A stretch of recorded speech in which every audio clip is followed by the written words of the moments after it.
Sual-cavab hissəsini keçək. Sual yaxşı 3 qalibə hədiyyə verəcək, doğru mu? 5 qalibə hətta, 5-dir. İlham müəllim onu artırmaq istəyir, deyir ki, biz 10 verəcəm mən onlara. Elə İlham müəllim? Və qaliblərə İlham müəllimdən də ekstra biz 10 hədiyyələri. Sizlər də qoşula bilərsiniz istəsəz, yəni indi artıq sizə qalıb. O indi kamaz verə bilmir hədiyyə, o biraz olmayacaq. 5 qalibə hədiyyəmiz var. Gutenbergdən hədiyyə, Gutenbergin çaylarını xüsusilə vurğulamaq istəyirəm. Həqiqətən də çox fərqli çeşidlərin olması. Çay həvəskar, mənim kimi çay həvəskarı adamlar üçün çox yaxşı bir yerdir. Hər dəfə gedəndə bir 100 qram, 50 qram alıb fərqli dadlara baxmaq olar. Rəmzioğlu'dan verəcəyik hədiyyəni Milli Paxlava, Lüks Konsept, Bonadiyadan Pulsuz Çekab və 360 Media tərəfindən Librafa hədiyyə kartı təqdim olundu. Suallara başlayaq. Birinci Telman müəllimin əlini görmüşəm. Ona verək sözü. Sonra əlləri qaldırıb mən istiqamətləndirəcəm. Buyurun Telman müəllim. Salam, hər vaxtınız xeyir olsun. Hamınızı salamlayıram və ilk öncə təşəkkürümü bildirmək istəyirəm. Həm sizə, gözəl moderatorlara görə, İlham müəllim, Tural müəllim, Talib müəllim salamlayıram sizi. Sualım Tural müəllimədir. Uzun illərdir bu sualı verirəm, cavab vermir. Qərara gəldim, ictimaiyyət qarşısında bu sualı verim. Deməli, bildiyiniz kimi, Kasp Enerji Klubda belə ənənə var. Hər ilin 3-cü ayının, 3-cü həftəsinin 3-cü günü biz Kasp Enerji Klubun yeni idarə heyətini və komitə rəhbərlərini seçirik. Bu il 11 mart tarixində seçkilər olacaq və FMCG komitədə İlqar Nuri Veysəloğlu qrupdan və NAN şirkətinin təsisçisi Nazim Qasımov iştirak edir. Tural müəllim, 1500 nəfər seçkilərdə iştirak edib səs verə bilər sizə. Bu il namizədliyinizi irəli sürəcəksiniz, yoxsa yox? Və sizin şirkətin strategiyasına necə təsir edəcək? Təşəkkür edirəm, hamıya uğurlar arzu edirəm. Təşəkkürlər, sağ olsun. Çox sağ olun, Telman müəllim, xoş gördük. Mən də sizi salamlayıram, təşəkkür edirəm. Telman müəllim düzdür, mən 3 ildir o toplantılardan, seçkilərdən qaçıram. Əslində, doğrusunu desək, Telman müəllim, bu il planlaşdırmamışıq seçkilərdə iştirak edək. Məncə bunu toplantıdan sonra birlikdə müzakirə etsə daha yaxşı olar. Tamam, seçkilərdə iştirak etmək ödənişlidir, ödənişsizdir. Ödənişsizdir. Heç bir ödəniş tələb olunmur. Dedim, bəlkə ödəniş varsa indirim alaq. Üzv olmaq lazımdır. Üzdülər hətta. Tamam, növbəti suala müəllim buyursun. Salam, hər vaxtınız xeyir olsun. Adım Kamrandır. Mado şəbəkəsində, daha doğrusu Fəvvarlar Meydanında şöbə rəhbəriyəm. Mənim əslində Azərbaycanda hal-hazırda turizm... Çox üzr istəyirəm sözü. Çıxışa başlamamışdım, sualı kimə deyəcəyinizi qeyd edeyim. Çünki spikerlər bilsin artıq o dinləsinlər detaylı. Həm dəyərli spikerlərdir, həm də Azad müəllimədir. Azərbaycanda ümumiyyətlə hal-hazırda turizm daha çox inkişaf edir və il-ildən artır. Belə deyim də, bu turistik bir satış təlimi keçirilməsi, misal üçün, bir misal gətirək. Azərbaycana ən çox axını olan turist ölkələr statistikası çıxarılsın. 3 ölkə, 4 ölkə və bu ölkələr üzərində satış təlimi, hansı yanaşma metod olunması üçün bir satış təlimi keçirilməsi, bir forum ola bilər. Bir misal gətirə bilərəm. Misal üçün, o vaxtı bir qonşu ölkənin bir teori var. Deyir, satış etmək üçün alınan tərcəlinə kimi satış etməliyəm. Alıcı da deyir ki, alınan tərcəlinə kimi mən endirim etməliyəm. Və həmin o metodu onlara satış etmək üçün, və özüm də işləmişəm onlardan, və o satışı etmək üçün mən müəyyən bir miqdarı, misal üçün 50 manatlıq məhsulu 100 manata deyirdim ki, çünki onlar bilirdim ki, 50 manata kimi endirəcəklər və rahat şəkildə satış edirdik. Sualınız net olaraq? Net olaraq demək istəyirəm ki, gələcəkdə turistik satış təlimi metodları olacaqmı, yoxsa Azad müəllimə yönləndirmiş sualdır. Bəli, bəli. Bilməm, bizim paneldə Azad müəllimə danışmağı xahiş edirəm, öz panelinizdə bu mövzularımız var. Mən səbirsinlə spikerlərimizin cavablarını gözləyirəm. Bu suala belə cavab verim. Çox təşəkkürlər. Təbii ki, bu günləri Azərbaycanda turizm aktualdır, mövzu aktualdır. Əslində biz xarici turistlərə satış eləmək üçün iki şey öyrənməliyik. Satış eləməyi, bir də o ölkənin mentalitetini də öyrənməliyik. Bu iki və hər iki təlim də əslində olur. Yəni bu realdır. Satış təlimlərində bəllidir ki, var. Amma hər ölkənin mentalitetini öyrənmək üçün də təlimlər var. Misal üçün, sən Avropa ölkələri ilə biznes qurmaq istəyirsənsə, mütləq o təlimi keçməlisən ki, Avropa insanının davranışını, qərar vermə tərzini anlayasan, o şəkildə də öz yanaşmanı qurasan və təbii ki, çox doğru bir sualdır, doğru yanaşmadır ki, biz turizmi inkişaf etdirmək üçün həm öz xidmət keyfiyyətimizi artırmalıyıq, həm satış bazarlarımızı artırmalıyıq, bir də hansı ölkələrə hədəflənmişiksə, o ölkələrin mental məsələlərini də yaxşıca öyrənməliyik. Ən azından bu sektorda çalışan fərqli şirkətlər. Bu olduğu halda bəli, biz uğurlu ola bilərik. Biz bunu eləyə bilərikmi? Çox asanlıqla eləyə bilərik. Amma bunu açıq şəkildə eləmək bizim üçün bir sualdır. Çünki bu yeni bir məhsulun, bizim üçün yeni bir məhsulun yaradılmasıdır. Əgər bizə xüsusi bir sifariş olarsa, turizm agentliyindən və s. bunu böyük məmnuniyyətlə eləyərik. Yeni məhsul yaratmaq həmişə çətindir. Çünki gərək o bazarı araşdıraq, əmin olaq ki, bunu biz davamlı şəkildə eləyə biləcəyik və s. Sual bundadır. Bu problemlər olmasaydı, indi bu günləri hətta o mövzumuz var da, məhsul yaratmaq məsələsi var. O problemlər olmasaydı, elə hər bir təlim şirkəti yüzlərlə təlim məhsulu yaradardılar, keçərdilər, amma o problemlər bizi saxlayır da o durumdan belə. Təşəkkürlər, çox sağ olun. Təşəkkürlər. Bir daha vurğulayım. Suallar verməmişdən qabaq sualı daha qısa, lakonik və spiker kimə verəcəksiniz o. Spikerlərdən xahişim çox geniş olmadan daha net cavab ver. Çünki sual vermək istəyənlər çoxdur. Sizlə davam eləyək. Sonra siz. Bu tərəfdə əlini qaldırmışdı. Siz qabaq aldım sizi. Xanım deyin. Bütün iştirakçıları salamlayıram. Sualım hər üç spikerədir. Deməli, Talib mənim, bir də İlham mənim, ən çox işçi heyəti olan sizsiz, yəni komanda olaraq da. Ümumiyyətcə, işçi heyətinin enerjisini satışa fərqi yoxdur, iş müəssisəsinə tətbiqi işə gələrkən də neçə faiz olur əsasən? Mən ümumiyyətcə işlədiyim, təmsil elədiyim şirkət, müəssisə Kimya Sənaye Parkında Sürtkü Yağları Zavodunun rəsmi təmsilçisiyəm. Biz ümumiyyətcə öz müəssisəmizdə və digər müəssisələrlə işlədiyimiz korporativ müəssisələrlə işlədikdə, tətbiqdə görürük ki, bir işçinin enerjisini tətbiq etmə ümumiyyətcə sərfiyyatı maksimum 30%-dir. 30%-in üstü getmir. Keçək suala, yəni Sual bundan ibarətdir ki, işçinin sosial-psixoloji sağlamlığı, maliyyənin qazandığı məvacibin maliyyəsinin idarə edilməsi, bir də ki, rifah səviyyəsinə əmək haqqının təsiri, bunun KPI-nin artırılmasına təsiri nə qədər mütənasibdir? Və biz bu vəziyyətdə, hansı ki, Talib müəllim də qeyd elədi, 3x satış plus koordinasiya, Tural müəllim qeyd elədiyi kimi gəlir, mənfəətin artırılması, bir də debitor hissənin aşağı salınmasına bunun təsiri nə qədərdir? Yəni, mənfəətlikdə, müəssisənin mənfəətliyində yalnız maddi olaraq deyil, işçilərin sağlam vəziyyətdə təsiri, yəni ümumi qeyd elədiyim sosial-psixoloji sağlamlığı. İşçilərin xoşbəxtliyinə təsiri. Hansı ki, işçilərin sosial xoşbəxtliyi dedikcə, sosial-psixoloji sağlamlığı, maliyyənin düzgün idarə edilməsi, yəni gedib işçi kreditə, borclanmaya girdiyi halda işçinin iş funksiyasına təsiri azalacaq. Bu reallıqdır. Bir də ki, rifah səviyyəsinə əmək haqqının təsiri. Təşəkkür edir sual üçün. Talib müəllim, sizə buyurun Talib müəllim. Təşəkkür edirəm sual üçün, çox sağ olun. Ümumən, şirkətin həcmi burada daha çox önəmlidir. Biz bayaq qeyd elədiyimiz sistem, strategiyada daha çox böyük şirkətlərin vacib elementləridir. Əgər bir şirkət, bir müəssisə, bir təşkilat 3-5 nəfərdən ibarətdir ki, burada daha isti olur. Hər bir insan bir-birinin ailə vəziyyətinin, hər bir əməkdaşın gəlirliyin, xərclərinin zadı haqqında məlumat verə bilir. Böyük şirkətlərdə bu biraz daha da uzaqlaşır, amma onu əvəz edici əsas meyyar biz qeyd elədiyimiz sistemləşmədir, onun KPI-larının formalaşdırılmasıdır. Ümumən, əməkdaşın əhval-ruhiyyəsi işə gələndə öncəki günlə daha çox fokuslanır. Yəni, öncəki gün əməkdaşı necə yola salınıbsa, hansı prosesdən yola salınıbsa, növbəti gündə bir cür o həmin əhval-ruhiyyənə formalaşır.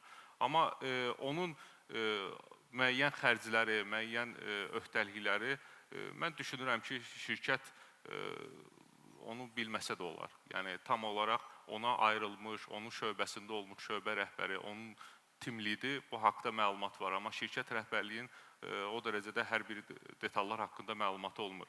Amma ümid edirəm, yəni əminəm ki, əməkdaşlar əsas prinsipi bir dənə ədalətli mühit, ədalətli əmək haqqı. Yəni bu prinsipi şirkət rəhbərliyi qoruyursa öz şirkət daxilində, o həmin qeyd olunan boşluqsuz KPI-ları formalaşdırırsa, işçinin işə qarşı əhval-ruhiyyəsi həmişə yüksək olacaq. Həmişə yüksək qalacaq. Yəni bu prinsipi bizim üçün ən vacib meyardır. Təşəkkürlər, təşəkkürlər. Tural müəllim, sizə dedi yoxsa İlham müəllim siz? İlham müəllim, İlham müəllim buyurun. Əslində motivasiya fərqli sahələrdə işləyənlər üçün fərqli yanaşma ilə olmalıdır. Mən həmişə deyirəm, bir misal var, bir zarafata misal var. Deyir, bir nəfər gəlir bazara xoruz satır, görür.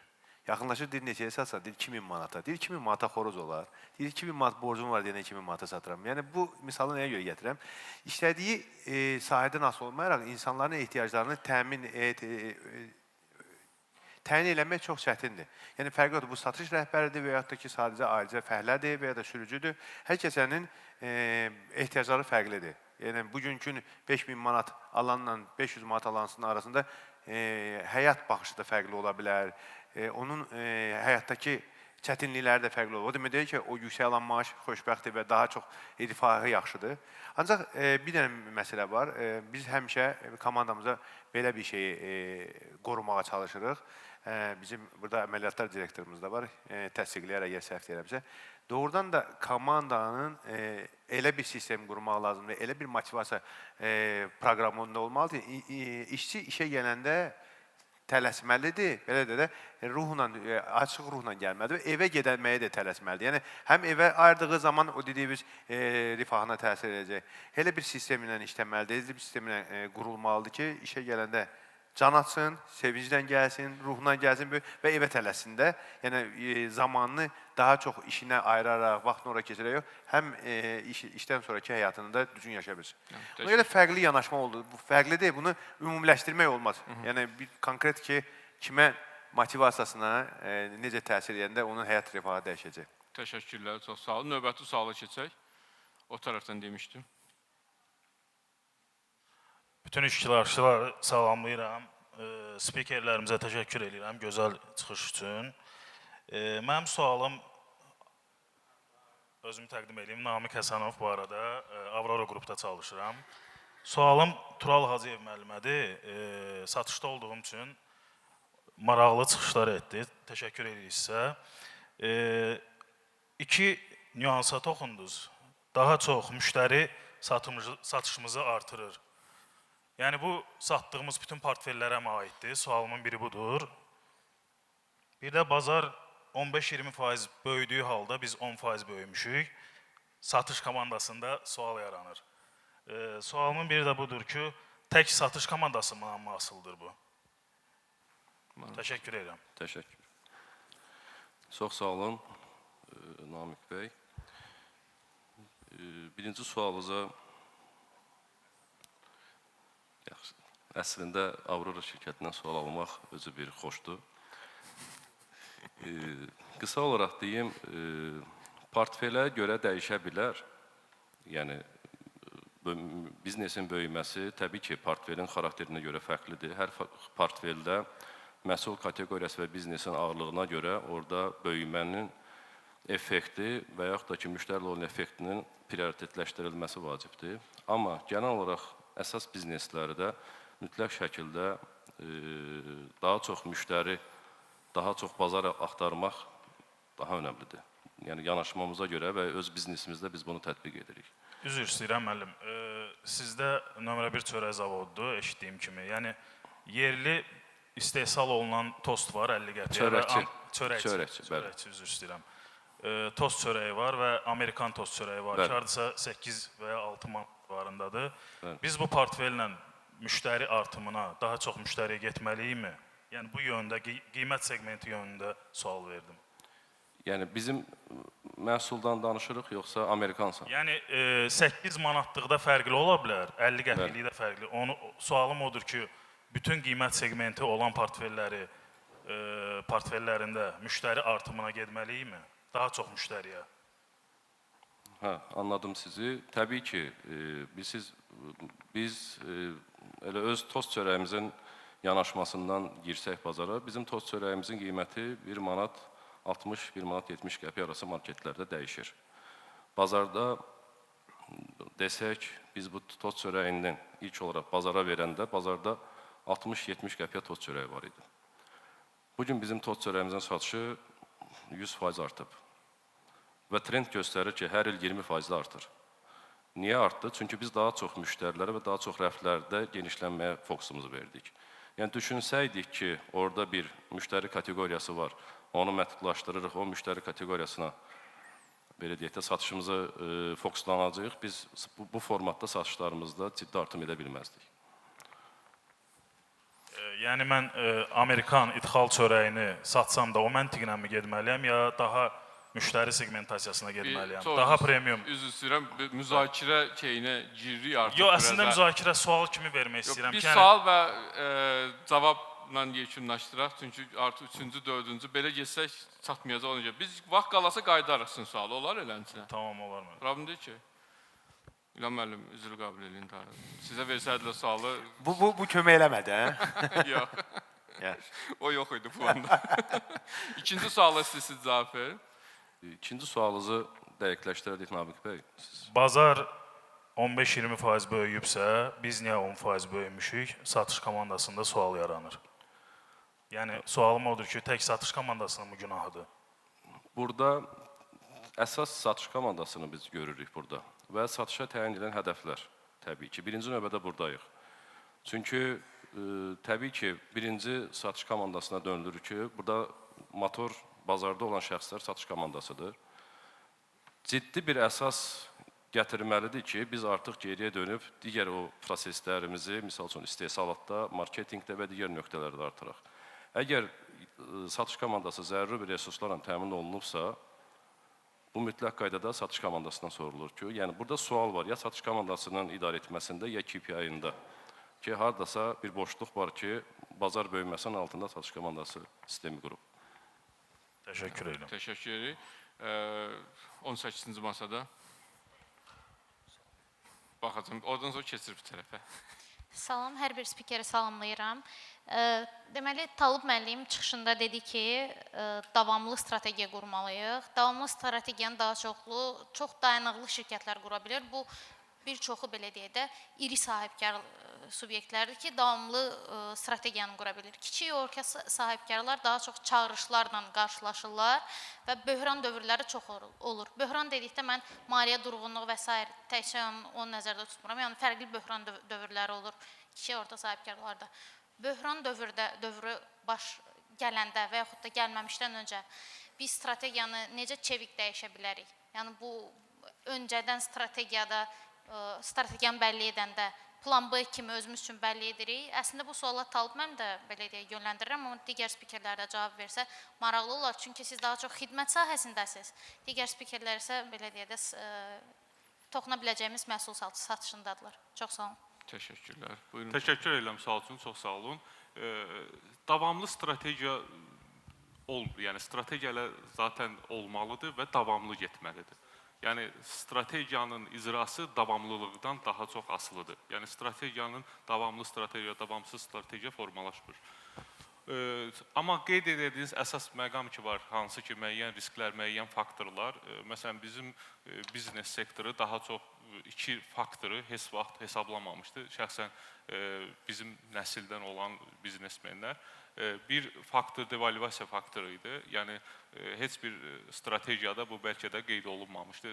2005-ci, 2010-cu illərdə yazılan strategiyalarda ki, nə vaxtca devalvasiya olanda belə olacaq. Artıq yeni strategiyalarda bunlar da ciddi qeyd olunur. İkinci isə pandemiya idi. Yəni, biz biznes olaraq heç vaxt pandemiya bir modelimiz yox idi. O ani qərar vermələr, hər günün sonu, növbəti gün üçün qərar vermələr yazılıdır və bu zalda olan hər bir əməkdar, hər bir insanlar o günləri yaşayıb operativ qərargah şöbəsindən, bölməsindən baxırdıq ki, hansı qərarlar olacaq sabah üçün ona uyğun bir də.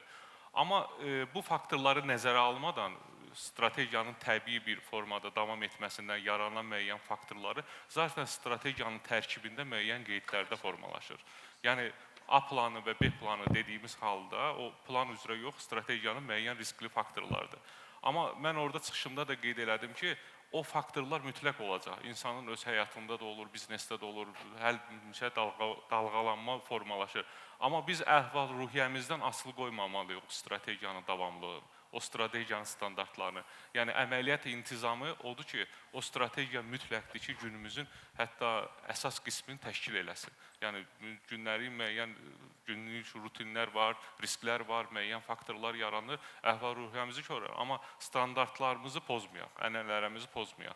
Mən öz keysimdə misal olaraq bunu çəkdim. Heç də asan proses baş vermir. Hər gün xəstələnmələr də baş verdi, müəyyən axsamalar da müəyyən. Amma davamlılıq davam elədi. Okey, bir il olmadı, 2 il çəkdi, 2 il olmayacaq, 5 il çəkəcək. Amma bu davamlılıq davam eləməlidir. Təşəkkür ederim. Təşəkkürlər.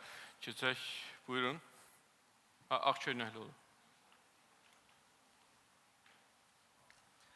Salamlayıram hamınızı. Mən Məhəmməd Baxış, Frame Studionun həm təsisçisiyəm.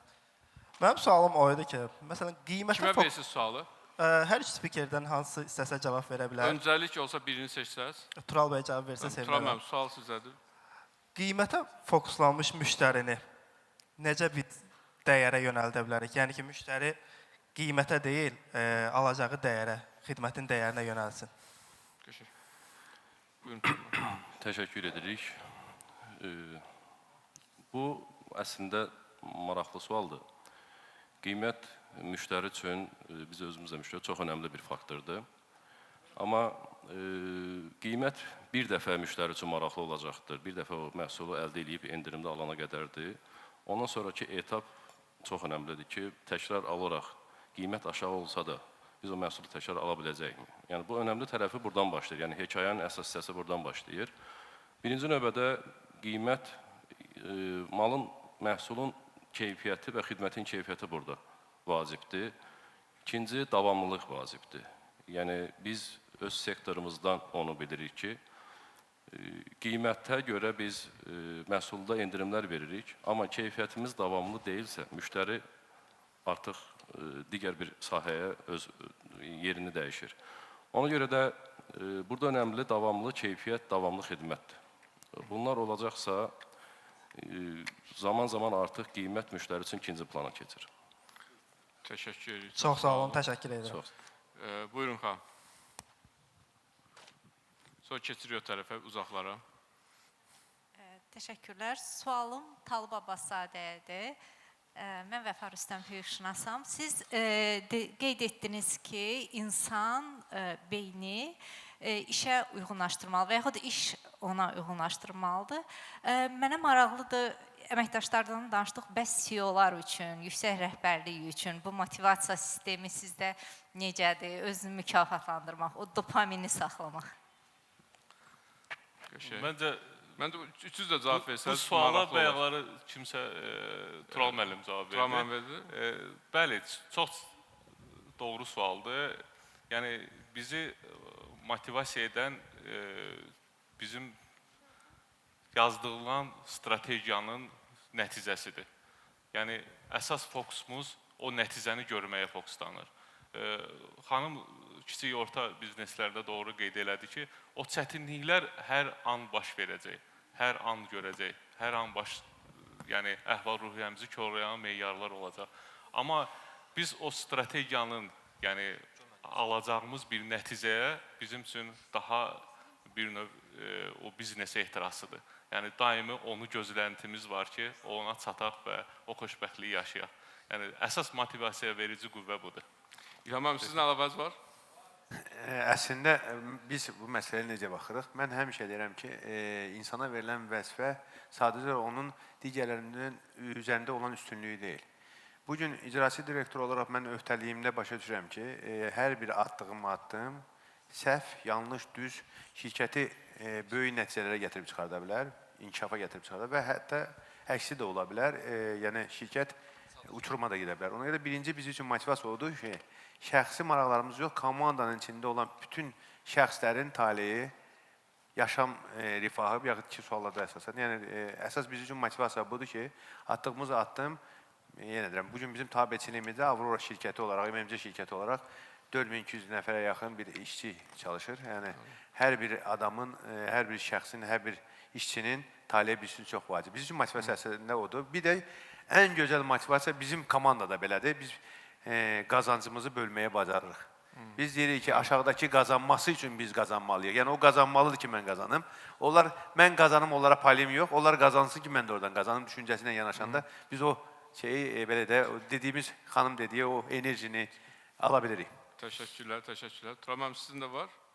Bayaq şu cavabdan mı fərqli olursa? Mən biraz biznes yönümlü fikirləşirəm. Çünki biz biznesi idarə edirik. Biznesin CEO üçün, rəhbərlər üçün biznesin nəticələri ilin sonunda hansı ki, rəhbərlər üçün bir anlıq bir il gəlir, keçir. Biz hər ay koşturmada ilin sonunda baxırıq, arxada nə qaldı. Orada rəqəmlər verdiyimiz proqnozlara gəlib çatırsa, o bizim üçün ən böyük motivasiyadır. Təşəkkürlər. Məncə cavablarda məmnun qaldıq. Keçək, oradan müəllim əlini qaldırıb, ən yuxarı qaldıran əlini. Buyurun, buyurun. Mikrofon gəlir.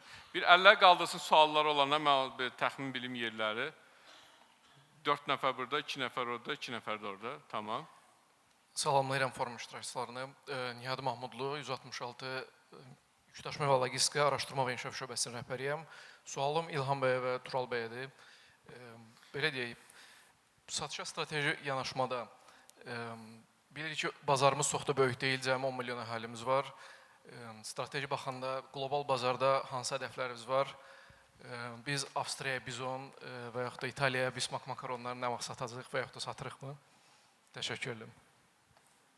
Birinci mən başlayayım da. Əslində biz Avrora MMC olaraq həm distributor şirkəti, həm ixracda böyümə hədəfləri olan bir şirkəti, həm də istehsalçı şirkəti. Müəllim başda dedi, bizim makaron sahəsində böyük bir istehsal zavodumuz var ki, hansı ki, bugün Azərbaycan istehlakçılarının demək olar tam kapasitəsini verə biləcək bir gücə malikdir və biz bu bazarda təkcə daxili bazar üçün yox, həm də eksport sahəsində böyük işlər görürük. Bugünkü say bəlkə də çox görsənməz, 17 ölkəyə biz ixrac edirik fərqli-fərqli məhsullarımızı. Daha doğrusu bizim yerli istehsalımız. Biz həm un, şirniyyat, dediyimiz sweet tərəfindən, həm də içkilər, sərinləşdirici içkilər tərəfindən məhsullarımızı xarici ölkələrə, yəni ölkədən kənara eksport edirik deyə. Və bizim bu bazar üçün də, belə xırda bazar da olsa, biz seçdiyimiz əsas istiqamətlər bizim harada böyüyə biləcəyimiz və rəqiblərimiz, alternativ rəqiblərimiz, düzü həm ixalçıyıq, həm də yerli istehsalçıyıq. Əsas bazardakı rəqiblərimiz varsa, biz Tural müəllimlə belə baxanda belə dostluğu, yaxşı münasibətimiz var, ancaq bazarda biz rəqibik də. Çalışırıq bir-birimizə sağlam şəkildə, düzgün şəkildə rəqabət aparaq və bazar payımızı böyüdək. Bir söz var da, deyir, döyüşdə qarşındakının kimin olmağı deyil də əsas. Kimlə döyüşməyin. Güclü rəqibin olanda daha da güclənirsən. Zəif rəqib olanda tez üzü üstə basıb keçirsən, əzirsən, bazardan çıxardırsan. Tamam, Tural müəllim. Belə bir biz araşdırma elədik. Bizim əhali son ildə 10 ilin statistikasını desək 6% böyüyüb. Təxminən də 6%-ə yaxın bir rəqəm eləyir. Bu da təxminən 600-700 min 10 ildə əhali artımı deməkdir. Bu deməkdir ki, bazar böyüməsindən bizim satış templərimizin böyüməsi mütənasib deyil. Və təbii ki, bazar payını artırmaq üçün və yerli istehsalda olan belə deyək də, müəssisələrin kapasitəsi tam olaraq doldurmaq mümkün deyil. Çünki dediyimiz kimi əhali artmır və şirkətlər tam doldurulduğundan işləmir. Lakin biz nə düşündük, son bir ildir komanda ilə bunu müzakirə edirik, biz istehlakçı davranışlarını dəyişməyə çalışırıq. Çünki 10 il bundan öncə paket bazarında biz aktiv fəaliyyətə başlayanda heç kim paket çörək yemirdi. Dediyim kimi 6% əhali artıb, paket bazarı manatla desək 10 dəfə böyüyübdür. Bunun nəticəsi nədir? Biz istehlakçı bazarını dəyişmişik. Müəllimlərin biz 11-ində bazarda enerji bazarını dəyişib, istehlakçı sayını artırıb, bazarlarını böyüdüblər. Bu formatda biz düşünürük, davam edək və öz sektorumuzda da istehlakçı davranışını dəyişməklə biz bazarlarımızı böyütməyə planlayırıq. Hədəflərimiz bunlardır. Əlavə eləmək istəyirəm. Əslində, bazarı dəyişən əhalinin sayını düzdür. Bizim ölkə bir konkret məhdud bir sayda, müəllim demişkə, illik bir faiz nisbətində artır. Burada bazarı böyütmək ən çox böyük oyunçuların üzərinə düşür. Çox gözəl bir misal demək istəyirəm sizə. Əslində, bu görülmüş təcrübədir. Cirolun bazarda bir fəaliyyətini, yəni istehlakçı kütləsini, sayını necə artırmağın bir yolunu göstərdi bizə. Bu bizim üçün bir dərs, bir nümunə idi. Bilirsiniz də, bazarda 2 dənə rəqib var, Saqqız, Orbit, Cirol və bunlar bir nöqtəyə çatandan sonra potensial, yəni bütün marketlərdə yerləşdirirlər, lazım olan nöqtələri öz belə də reklam avadanlıqlarının yerləşən satım nöqtələrini təyin edəndən sonra artımın başqa cür mümkün deyil. Çünki əhali birdən-birə böyümür. Nə edilər? Reklamlarda Saqqızı çeynəməyi 2-2 göstərdilər. Yəni, misal üçün, hər bir dəfə çeynəndə 2 dəfə Saqqız alır. Yəni, belə çıxır ki, siz istifadə müddətini çoxaltmış olursunuz. Yəni, bir məhsulu 10 gün dalbala çeynəyəndə 2 dəfə atdıqca 5 gün çeynəmişsiniz və belə istehlakçı mədəniyyəti, istehlakçı kütləsi sayı artmış olur. Yəni, bu da bir case-dir. Misal üçün dedim ki, təkcə əhalinin artımı ilə və ya da bazardakı rəqabətliyin azalması ilə deyil. Yəni, doğrudan da bazara təsir edən böyük oyunculardır. Böyük oyuncular bazar şeyini dəyişə bilirlər, yəni həcmini dəyişə bilirlər. Təşəkkürlər. Məncə cavabdan məmnun qaldıq. Davam eləyək. Siz vermişsiniz bəyəxlər sağ. Əlinizi qaldırıbsınız, deyiniz siz? Hə, deyin. Yox, arxada. 2 barmaq belə qaldırıb o qardaş. Hədə sən... Ayağa durun ki, siz görüb mikrofon gətirsinlər. Təşəkkür edirəm. Həsən Seyfulayev, Supertoys marketinq rəhbəriyəm. Sualım Tural bəy olacaq. Bugünkü bazarda ən effektiv satış strategiyasını qurmaq üçün 3 əsas prioritet nə olmalıdır? Kimə verdi sualı? Tural bəyə. Tural bəyə. Bəli. Bir də təkrar edəcək zəhmət olmasa. Ən effektiv satış strategiyası qurmaq üçün 3 əsas nüans nədir? Effektiv satış strategiyası qurmaq üçün. Birinci növbədə effektli komandanız lazımdır. Doğru. Effektli komanda, doğru hədəf və doğru sistem. Çünki doğru hədəfiniz yoxdursa, doğru komandanız yoxdursa və bunları bağlayan bir sisteminiz yoxdursa, siz heç bir hədəfinizə nail ola bilmərsiniz. Təşəkkürlər. Növbəti sual keçək orta tərəflərdən. Buyurun.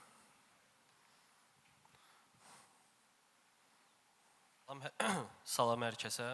Mən Rəvan Hüseynov, Azerexpress FedEx-in Azərbaycandakı nümayəndəliyini daşıyırıq.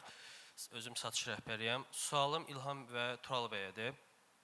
Mən bilmək istəyirəm ki, siz qida sektorunda olduğunuz üçün hər hansı bir dövlət tərəfindən məhdudiyyət olsa, məsələn, spirtli içkilərə, enerji içkilərinə və ya paketli çörəyə bir məhdudiyyət olsa və sizin bazarda satışınız azalsa, sizin ehtiyat bir strategiyanız varmı buna qarşı? Çünki dünyada sabah nə olacağını bilmirik. Sual bitdi? Bəli. Bəli, hər bir istehsalçı, distributor və yaxud da ixrac edən şirkətlərin həmişə fərqli bir strategiyası olur. Biz baxın, bugün əslində biznes olaraq baxanda Avroranın portfelində energetik içkilər çox böyük bir pay alır və Azərbaycan bazarında demək olar ki, sərinləşdirici energetik içkilərdə biz 70-80% bazara payına məluq və biz bilirik ki, bu təhlükədir bizim üçün. Nə mənada təhlükədir? Çünki hansısa bir fərq yox, dövlət qurumları tərəfindən olsun, ümumiyyətlə istehlakçı mədəniyyət dəyişə bilər, yəni yanaşma, istifadəçi formatı dəyişə bilər və biz ona görə də paralel olaraq digər sahələrimizdə buna paralel olaraq inkişaf edirik. İstəyir içki sahəsi, istəyir qida tərəfindən un məhsulları. Biz biznesimizi paralel aparırıq ki, bir yerdə yıxılanda, bir yerdə belə də gecikmələr olanda, qadağalar olanda biz ani reaksiya verib şirkətin ümumi situasiyasını ayaqda saxlaya bilir. Bizim belə bir strategiyamız həmişə var, həmişə bunu qoruyuruq. Mən qısa olaraq sizə deyim, təhlükə həmişə var, risklər həmişə var və biz bu risklərdən heç kim qorunmur. Burada önəmli olan çevik olmaqdır. Yəni, gələn dalğaya çevik adaptasiya olub, dalğaya uyğun üzməkdir. Bu çox vacib nöqtələrdir ki, bizim cəmiyyətin belə bir xüsusiyyəti var. Kriz olanda, krizdə qarşı bir çarəni düşünməkdənsə, ancaq krizi düşünür. və gözləyir ki, kimsə bizi xilas edəcəkdir. Bu mümkün deyil. Burada önəmli tərəf yendirəm. Şirkətlərin ən önəmli nöqtəsi burada çevik davranıb, prosesə uyğun qərarlar alıb, biznesin, belə deyək də, yanaşmalarını dəyişmək. Paralel olaraq uzun vadədə isə, bəli, İlham müəllimin fikirlərinə qatılıram, hər bir biznesin digər biznesdən asılılığını azaldıb, yəni şirkətlər arasında, hər birinin özünün inkişafını təmin etmək lazımdır ki, burada olan, misal üçün, hansısa bir zərbəni digər tərəfdə olan qazançla kompensasiya etmək mümkün olsun. Və bu proses, inanıram ki, bütün şirkətlərdə paralel olaraq aparılır. Təşəkkürlər. B plan, C planları olur həmişə. Son 2 sualı alırıq. Xanımlardan istəyirəm alam, buyurun. Çünki xanımlar az aktiv iştirak elədilər suallarda. Sonra buradan da bir xanım deyəsən iştirak etmək istəyirdi sualda. Yox, da atıb Hər birinizi salamlayıram. Bakser şirkəti. Siz də alarıq sonra. Satış şöbəsi, Nərmin Abdullayeva. Bir sualım olacaq İlham bəyə. Uzun satış dövründə, yəni müştərini itirməmək üçün, yəni belə bir nə məsləhət görərsiniz? Yəni müştəri var hal-hazırda, satısınız. Bəli, uzun müddətli, yəni ki, əməkdaşlıq eləyirsiniz, yəni itirməmək üçün nə məsləhət görərsiniz? Yaxşı müştəridir. O bayaq dedici varlı müştəri, loyal müştəri. Onların hamısıdır. İndi onu necə saxlayaq? Mən belə anladım. Sual əslində biraz fərqli və çox şaxəlidir. Yəni, baxır, burada deyil də, Cəlaləddin Ruminin çox gözəl sözü var. Deyir ki, hər deyiləcək sözə bir cavabım var. Deyir, birinci baxaram deyilən sözə, sonra da baxaram deyilən adama. İndi burada da müştəriyə baxmaq lazımdır, hansı müştəridir. Əgər doğrudan daimi işləyən və sizə effektiv gəliri gətirən və münasibətləri qoruyan, həmişə biz belə deyək də, müştərinin hamısı qazanc gətirə bilməzlər. Yəni, bəzən bəzi müştərilər var ki, onlar siz özünüzə top saxlayırsınız. Bu markalaşma. Misal üçün, bizə bir misal gəlmiş yanıma düşmüşəm, biz catering xidməti var. Biz catering xidməti göstərir Avura şirkətinə, işçilərinin yeməyini təmin edir. Həmişə deyir, mən sizdən gəlir götürməm. Prosto bir marka kimi özümdə saxlamışam ki, qalan şirkətlərə gedib təklif edəndə deyim ki, bax, Avura şirkətinə də xidmət göstərirəm də, yəni böyük bir şirkət. Ona görə də mən sizin dediyiniz məsələdə əslində müştərinin daimliyini qorumaq üçün ona, yəni dediyimiz məsələlər, əslində qiyməti yox, dəyəri satmaq lazımdır. Dəyər satılırsa müştəri bilirsə ki, əgər sizin məhsuldan, sizin portfeldən, sizin satdığınız məhsuldan uzun müddətli fayda alırsa, o sizi itirməkdən qorxacaq. Biz nə deyək? Yəni, bu iki tərəfli münasibətdə, ümumiyyətlə, sevgidə də belədir. Yəni, bir tərəfi biri çox istəyir, biri az istəyəndə bu uzun müddətli olmur da. Müştəri münasibətdə, müştəri-satıcı münasibətdə iki tərəfli olması üçün ikisinin də faydası. Buna biz çox vaxt ingilisində win-win deyirlər, yəni qarşılıqlı qazanma şey. Siz bunu qorumalısınız, onun da qazanması, sizin də qazanmanız olmalı bu bir. İkinci, ümumiyyətlə müştəri, o bayaq dediyim o yeni müştəri, köhnə müştəri, nəzakətli davranış, isti baxış, yəni hər tərəfli nə qədər müştəriyə bunu çatdıra bilsəz, ünsiyyətiniz sağlam olsa, daha belə bir problemlərinizi bir-birinizdən bölüşə bilsəz, hətta elə müştərilər var ki, onun ailə tərkibinə qədər yeyib düşə bilirsən, onun sağlığı ilə məşğul olursan, maraqlanırsan, nə bilim, onun həyatdakı problemlərin bir qismini həll eləməyə çalışırsan, onda o müştəri yəqin ki, inanıram ki, çox güvənlidir ki, bizim 20 ildə, 30 ildə bizlə işləyən müştərilər var ki, biz hələ indiyə qədər onlarla sağlam münasibətimizi saxlamışıq. Yəni, bu nüansları, yenə deyirəm, qayıdmaq istəyirəm ki, bu müştəriyə görə dəyişir, ancaq belə bu standart paketləri əlinizdə saxlaya bilirsiniz, inanıram ki, o müştərilər sizin üçün daim olacaq. Əsas prinsip win-win. Win-win, bəli, qarşılıqlı qazanc. Qonaqlıq yaxşı şeydir, bir gün sizdə, bir gün bizdə. Yəni, bir tərəfli qazanc olmur da. Tamam, davam eləyək. Buyurun siz. Bəli. Bu da mənə deyirlər son sualdır. Son olsun, yoxsa bundan sonra bir də son olsun? Əvvəla hər kəsi salamlayıram. Bu son olsun. Mən Elgiz Qarayev, 166 Yük Daşıma və Logistika Şirkəti İnsan Resursları Şöbəsinin rəhbəriyəm. Mənim sualım, mən satış mövzusuna HR kimi, belə deyim də, yanaşmışam. Sualım hər üç spikerədir. Satış departamentini struktur baxımından loyallıq və penetrasiya funksiyası üzrə iki yerə bölmək nə dərəcədə avantajlı və bunun dezavantajı varmı? Yəni, loyallıq və yeni müştərilərə iki yerə bölsək satış mütəxəssislərini, bunun bizim avantajı və dezavantajı nə ola bilər? Tural müəllim cavab versin, o təqdimatlarında... Bəli, Tural müəllim mövzusuydu. Həm də İlham müəllim də var idi. Biraz da orada əks gəlmişdilər. İndi biz Tural müəllimlə bunu müzakirə edəndə bir şey dəqiqləşdirmək istədik ki, çatdırdığımız mesaj nədir? Loyallıq, yəni ingiliscə deyirəm, ancaq Azərbaycanca deyim. Yəni istehlakçı, istehsalçı və satıcı. Yəni consumer shopper. Dediyimiz anlayışda loyallıq ən çox belə deyək də bizim dediyimiz istehsalçıya, alıcıya təşkil olunur. Penetrasiya isə şirkətin müştəri üzərindəki saydır. Yəni mən deyirəm ki, düşüncəm, mən prezentasiyamda dedim, bir müştərinin 10 alış eləmək, 1000 alış eləməyə daha uyğundur. 1000 müştəriyə bir alış eləməsi. Yəni bu loyallıqdır, ancaq 1000 müştəriyə məhsul satmaq, bu isə penetrasiyadır. Yəni fərqlər budur. Bunun arasındakı fərqi başa düşsək, loyallıqla penetrasiyanın arasındakı belə də o fərqi də özümüz üçün qəbul edə biləcəyik. Buyuruz müəllim. Təşəkkür edirəm İlham müəllim, təşəkkür edirəm müəllimə də. Burada önəmli olan əslində hər ikisi satış komandasının KPI-ində nəzərdə tutulur və zaman-zaman mövsümə görə, kateqoriyaya görə burada yanaşmalar dəyişə bilər. Bizim yanaşmamız odur ki, bizim yanaşmamızdan çıxsaq yola, loyallıq, yenə də deyirəm, bizim əsas odur ki, müştəri olaraq biznesimizin davamlılığını sabitləyir. Amma penetrasiya olmasa biz böyümürük. Yəni, eyni müştəriyə hər ay eyni malı satmaq, okey. Yəni, müştəri brendini qoruyuruq, müştəri münasibətlərini saxlayırıq və nə zaman böyüyəcəyik? Fərqli müştərilərin qapısını döydükdən sonra. Fərqli müştərilərə yeni bir mesajlar, yeni bir trendlər gətirdikdən sonra. Bu, hər ikisi vacibdir. Amma böyümək istəyiriksə, bazarda şaxələnmək istəyiriksə, penetrasiya satış komandasının üzərində, belə deyək də, vacib nöqtə olaraq qalır. Buyurun İlham müəllim, nəsə əlavə var? Bu məsələnin, belə də, kulminasiya nöqtəsini deyim. Penetrasiyanı çoxaldıb, o müştərilərlə loyallığı qorumaq satışları 3 dəfə, 5 dəfə çoxaldır. Təşəkkür edirik bütün spikerlər və sual verən yoldaşlara. İnanıram ki, sualları olub, amma verə bilməyən yoldaşlar var. Yemək fasiləsində, çay fasiləsində spikerləri yaxınlaşaraq suallarınızı verə bilərsiniz. Və hədiyyələri verək sizlərlə birlikdə, yəni sizlər daha doğrusu, 5 yaxşı sual verəni, 5 daha doğrusu yaxşı sualı seçək, şəxsi təyin eləyəcək. Hansı suallar sizin xoşunuza gəldi və onlara hədiyyə verək. İlk hədiyyəmiz, az öncə dediyim kimi, çeşid-çeşid çayları və şokoladları olan Gutenberg hədiyyə bağlamasını verəcək. Kimə verək?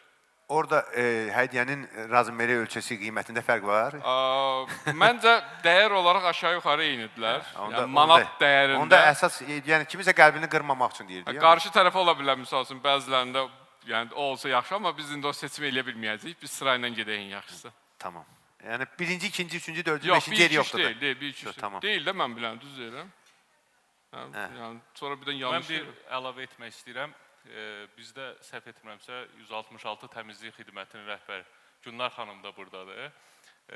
Mən xanım bir kiçik orta sahibkarlıqdan, biznesdən qeyd eləmişdi, bir sual olmuşdu. 10 il, 15 il öncə də mən bu tədbirlərdə, hər hansı bir görüşlərdə olanda, hər hansı bir spiker və yaxud da hansı bir çıxış edən insan dinləyəndə çox rahat bir mövzular danışırdı, buradan keçid burada. Və hər bir kiçik biznesində, mən özüm də yaradıcısı olmuşam, daxilində olmuşam, problemlər hədsiz çoxdur. Bəzən strategiya haqqında heç düşünə bilmir və sizin sualınız mənim 20 il, 15 il öncəmi xatırlatdı. Yəni, kiçik bir biznes olanda arendiya fikirləşirsən, vergini fikirləşirsən, əmək haqqını fikirləşirsən, çox çətindir budur. Biz indi böyük bizneslərin dərdlərindən danışırıq. Amma davamlı sürətdə gedəndə böyük biznesdə inşallah onu həllini tapması. Düşünürəm, Günlar xanım 166 təmizlik xidmətindən o xanıma bir dənə ev təmizliyi hədiyyə eləyər. Neçə kvadratlıq olsun deyə, onu da deyin. Hər halda obyekt olmaz. Çünki evdən evə fərq var, sonra qarışlıq yaranmır. Hədiyyə eləyəcək, narahat olmur. Öz aranızı razılaşarsınız kvadratını. Mən o hədiyyələrdən əlavə olaraq da yer tutmaq üzrə yox, gözəl sualdır. 6-cı hədiyyə olaraq sizə, sonra xanımla danışarsınız. Təşəkkür edirik Talib müəllim. Digər spikerlərdən də belə jestlər gözləyirik. Bu arada deyim. Sözü vurmuş olum. Seçək, bəli, gəlin vaxtımız azdır. Ən yaxşı sualları seçək, bəyəndiyiniz sualları seçək. Nəyi təklif edirsiniz? Məsələn, Günel xanımın sualını mən də qeyd eləmişdim açığı. Yox, hələ hədiyyə kimi də təqdim eləyə bilərik. Bu mənim ekstrasıdır. Bəli. Məncə də biz də hədiyyəmizi verək. Günel xanıma, buyurun. Düz dedim, daha da yanlış demirəm. Mən axırıncı sualı verən sizin əməkdaşı idi da. Elgiz bəy. Gutenbergdən belə hədiyyə paketidir. Mən burada görürəm, çox maraqlı göstərir. Xanım məndə deyəcək, Telman mənim komandasıdır. Telman mənim komandasıdır. Təşəkkürlər, sizdə yaxşı. Ayrı-ayrı oturublar ki, bilinməsin. Hə, Telman müəllim? Telman müəllim yoxdur deyəsən. Buradadır. Telman müəllim ayrı-ayrı oturmuşsunuz ki, bilinməsin də bir komandadasın sən. Təşəkkürlər. Və növbəti sual. Növbəti sual mən xanımın verdiyi sualı da deyərdim ki, yəni necə eləyək ki, müştərini daimi saxlayaq, itirməyək. Xanımın sualı, məncə, indi bilməm, müəllimlər də. Xanımın adını bilmədim, siz yəqin təqdim edin. Baksel şirkəti. Baksel şirkətindən, buyurun, Baksel şirkətinin satış şöbəsinin əməkdaşı. Düzəldirəm, yəni, sonra yanlış olmasın. Rəmzioğlu Paxlavadan, özüm də olan müştərisiyəm. Mən, buyurun, sizindir. Çox dadlı paxlava. Gün çək çətirəkdir. Rəmzioğlu getdi. Eşidən kimi, dadları eşidən kimi getdi. Və sonra, növbəti, hələ bizim 3 hədiyyəmiz də var. Lüks konseptdən dekor gələcək hədiyyə. Lüks konsept. Bahalı hədiyyədir bu biraz. Mənə sual verən müəllim Elgiz bəy. Bir şeyə sual vermək istirdim. Siz bizim paket çörəklərin müştərisiniz, yoxsa digər sektorda? Nömrə bir arasız, yoxsa... Yəni, zavod çörəyi yiyirsiniz, yoxsa dilimlənmiş çörəyi, belə deyil, rahat. O sualı... Biz həm penetrasiyamızı, həm də loyalımızı qorumaq üçün bir ay müddətində müəllimin bütün çörək ehtiyaclarını təmin etmək istəyirik. Fərid bəy, bizim marketinq rəhbərimiz buradadır. Zəhmət olmasa dəstək Tural müəllim əsl çörək verəndir. Müəllim, xahiş edirəm. Tam deyə bilər ki, mən çörək verənəm. Əməkdaşlarımızı kökəltməyin, müəllim. Və sualı... Soğudlar ondan olmalıdır. Hədiyyəni ona verməyək, çörək verməyək. Biz əlavə müəllimlərin ofislərində tort göndərəcəyik ki, xüsusi olaraq ağızları şirin olsun. Müəllimlər deyəndə, yəni biz də üçümüz nədir xüsusi, yəni sonra qarışlıq olmasın, gözlənti içində olarıq. Təşəkkür edirik. Məncə o sual maraqlı idi ki, həm loyallıq, həm penetrasiya sonda İlham müəllimlə biz ortaq nöqtəyə gətirdiyinə görə və son qərara gəldiyimizə görə ki, penetrasiya etdikdən sonra da müştəriləri loyallaşdırıb vahid verir, satışlarımızı bir 5 dəfə artırarıq. Məncə yoldaşın sualına. Və o sual mənim də qeydimdə idi. O sualı seçmişdim, loyallıq yoxsa penetrasiya. Ən əsas da verdiyi fayda o arada olan qarışıqlığı həll elədi. Bir sürətli bir canlı cavan oğlansan, çörək yeməyib. Bundan sonra gələn forma artıq tox gələrsiniz. Ya da çörəklə. Xeyirli uğurlu olsun, 2 qat hədiyyə qazandınız və növbəti hədiyyəmiz gəlir Liv Bonadia'dan pulsuz göz check-up'ı. Bunu məncə özü işlətməsi başqasına da verə bilirdi, yoxsa illa ki özü işlətməli. Bunda müəllim seçsin. O xanım var idi, məncə. Hansı xanım? İkinci xanım. Bəli. Yəni ikinci deyəndə ikinci nəfər deyəcək. Hə. Buyurun, o hansı sual idi, yadınızdadır müəllim? CEO-lara verilən sual. Bəli. CEO-lara motivasiya edən. O da mən burada eyni fikirdəyim. Notlarımı götürmüşdüm ki, siz çətin çəksiniz, mən köməkli eləyim. Təbrik edirik sizləri, xeyirli uğurlu olsun. Liv Bonadia'dan göz check-up'ı. Gözünüzdən müğayət olun, inşallah. Və sonuncu kitab hədiyyəsi 360 mediadan. Daha doğrusu kitab hədiyyəsi deyil, kitab hədiyyə kartıdır. Livrafdan istifadə edə bilər. Məbləğini demirəm, çox böyük məbləğdir, sürpriz olsun. Bayağı da yaxşı məbləğdir, yəni bir xeyli kitab almaq olar. Sonuncu sual. Məncə onu Azad müəllimə verək, ən yaxşı cavabına görə. Azad müəllimə ən yaxşı suala cavab verdi. Suala cavab verdi. Bizdən şərik olduğuna görə. verək, məncə də verək. Olar, Əslində, Azad müəllim, turizm bizi üçün çox yaralı yerdir. Bizdə turistlərin sayı çoxaldıqca, ümumiyyətlə, otellərin, restoran, xidmət sahələrinin sayı böyüyür, ancaq xidmət tərəfi çox zəifdir. Buna nəinki təlimlərin keçməyə, məncə bunun bir institutun məktəbinin açılması, düzdür, turizm institutu var, ancaq bu formatda xidmət sahəsində, yəni bu afisantlıqdan tutmuş barmen, administrator, ümumiyyətlə quruculuq işində bizdə çox sıxıntı var. Bunun ümumiyyətlə təşkilatçılığını eləmək çox böyük bir fayda olar Azərbaycan üçün. Bizdə turistlər adına razı kimi baxırlar da, belə də gəldi, xidmət elədim, ondan istədiyimi aldım, sonra yola saldım. Uzun müddətli düşünmürlər bizdə turistlərə. Və forumda bizə yeni bir yol, işıq istiqamət verdiyi üçün yoldaşı çağıraq. Yəni forumluq qatdı, belə deyək. Və az öncə qeyd elədim, 360 marketing agentliyindən, Librafdan hədiyyə kartı. Və bu sonuncu qalibimiz idi. Mən heç kimə vermədiniz. Yox, mən sonunu gözlədim. Yox, heç nə deyəndə. Bizim neçə sualımız oldu Şəmsi müəllim? Bilinir sualımız oldu, neçə sualımız oldu? Neçə sual oldu? Təxminən, əgər 5-ini burada mən yazmışamsa, 1, 2, 4, 6-sı mən yazmışamsa, 1-6-sını da yazmamışam. 12 sualımız oldu. Sualı verib cavabını almayanlara, yəni Səbinə xanım, xahiş edirəm, bir dənə kömək elərsiniz qeydiyyatını aparın. Hər birinə 3 kaset bizon bizim adımızdan hədiyyə. Hədiyyə almayanlara, sual verib hədiyyə almayanlara. Sual verməyib, hədiyyə alanlara? Hədiyyə alanlara hədiyyələrini alırlar.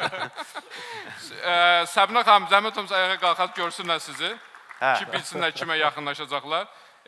Proqram, yəni bitəndən sonra orada olacaq. Sual verib hədiyyə almayanlar zəhmət olmasa. Bir dənə Namiq müəllimdən başqa, Avrora əməkdaşıdır, ona bizon düşmür.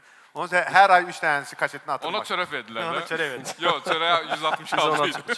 Çörək. O çörək idi. Səbinə xanıma yaxınlaşın. Bütün sual verənlərə hədiyyəmiz var. Radioda deyirlər, əli boş getmişsiniz. Kim sual verdi, hamıya 3 kaset bizon hədiyyəsi. Bəli, bugün veriləcək. Səbinə xanım, bu da onu təşkil edin, gətirsinlər, çıxartsınlar. Sayını bəlli edin, həmişə. Allah. Təşəkkürlər hər kəsə. Spikerlərə təşəkkür edirəm. İnanıram ki, çox faydalı və məhsuldar bir görüş oldu, birlikdə vaxt keçirdi. Növbəti artıq panellərdə görüşmək üçün və növbəti sözü verirəm mən hörmətli aparıcımız Fəridə xanıma. Təşəkkür edirəm Şəmsi bəy. Çox bol hədiyyəli bir sual-cavab sessiyası oldu. Məncə, düşünürəm ki, forma çox yaxşı başladıq. Xatirə şəkli mütləqdir. Özü də baxı bu posterin fonunda. Dostlar, təşəkkür edirik sizə, həm moderatorumuza, həm də spikerlərimizə. Bir alqışlarınızla bir dəstəyinizi göstərin. Düşünürəm ki, ürəyinizcə oldu məhz bu sessiyamız. Beləliklə də biz satışa, strateji, yanaşma panelini yekunlaşdırmış olduq. Birazdan biz nahar fasiləsinə ayrılırıq. Elə yoldaşlardan biri demişdi ki, acam, ona görə yavaş-yavaş gəlirəm, tam vaxtıdır. Və dostlar, növbəti bizim panelimiz isə saat təxminən 13:50-də başlayacaq. Satış driverlərinə həsr olunub. Zəhmət olmasa time managementə də riayət edək. Vaxtında zalımıza geri qayıdaq. Bu arada naharla bağlı da qısa məlumat verim ki, bəlcilərinizi mütləq özünüzlə götürməyə yaddan çıxarmayın. Hansı restorana gedəcəyiniz orada qeyd olunub. Deməli, Alov restoranına qeyd olunanlar zəhmət olmasa 3-cü mərtəbəyə qalxarsınız. La Bistro isə lobbiyə yaxınlaşmağınız kifayətdir. Hamınıza indidən nuş olsun.